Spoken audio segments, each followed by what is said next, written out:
ini saya akan menceritakan tentang sejarah perlembagaan persekutuan yang ada di Malaysia.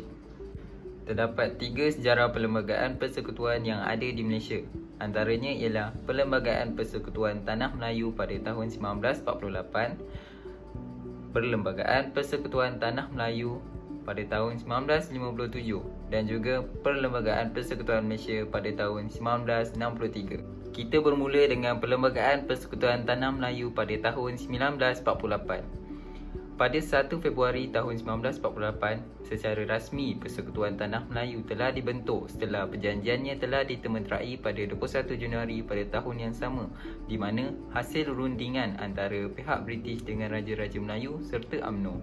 Pembentukan Perlembagaan Persekutuan Tanah Melayu ini dipandang akibat berpunca daripada gagalnya perlembagaan terdahulu, iaitu Malayan Union, dalam membentuk Kesepaduan Rakyat di Tanah Melayu. Faktor kegagalan Malayan Union adalah dari keberhasilan kepimpinan Dato' Onn Jaafar dalam memimpin orang-orang Melayu untuk membuat bantahan. Dengan bantahan ini, ia dapat mengembalikan kedaulatan Raja-Raja Melayu. Seterusnya ialah Perlembagaan Persekutuan Tanah Melayu pada tahun 1957. Sebelum itu, pada tahun 1955, terdapat Parti Perikatan yang diketuai oleh Tunku Abdul Rahman. Parti ini telah menang dalam pilihan raya.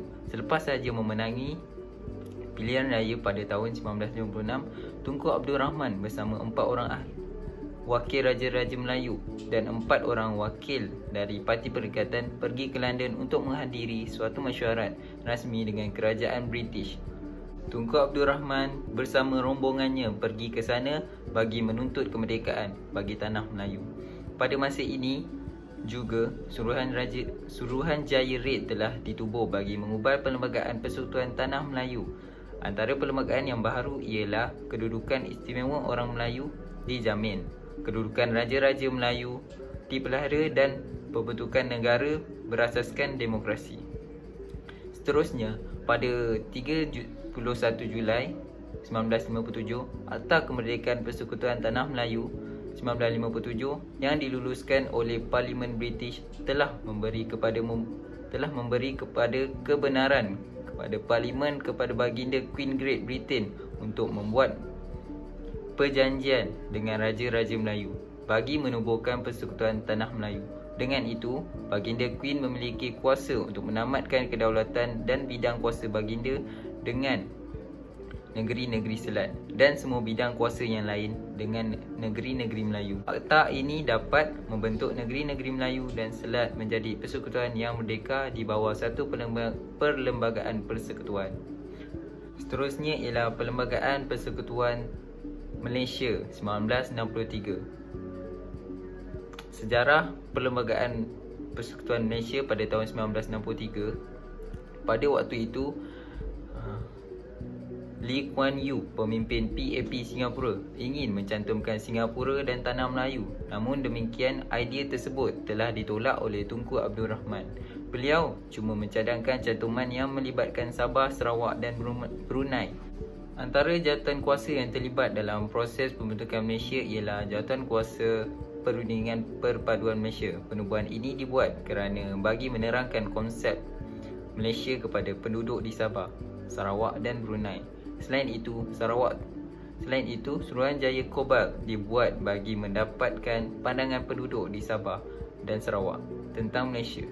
Akhir sekali ialah jawatan kuasa antara kerajaan. Ia dapat merangka perlembagaan persekutuan yang dapat membantu melindungi hak dan kepentingan penduduk. Seterusnya ialah saya akan menerangkan tentang definisi perlembagaan persekutuan. Perlembagaan merupakan satu konsep yang amat penting dalam sebuah kerajaan hari ini.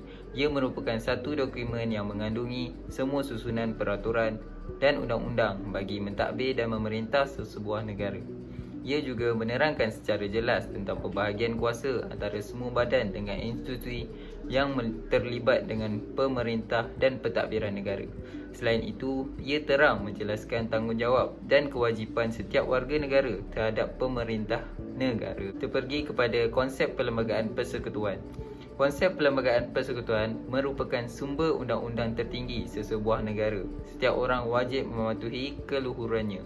Ia dibentuk dengan mengambil kira perkembangan sejarah, Perlembagaan Malaysia ialah perlembagaan bertulis dan badan perundangan, kehakiman, eksekutif mendapat kuasa dari perlembagaan. Seterusnya, Perlembagaan Malaysia memiliki 15 bahagian, 183 perkara dan 13 jadual. Bukan itu sahaja, konsep perlembagaan ini ia menyentuh mengenai agama Islam, kewarganegaraan, bahasa, kebangsaan, kedudukan istimewa orang Melayu dan Bumiputera di Sabah dan Sarawak.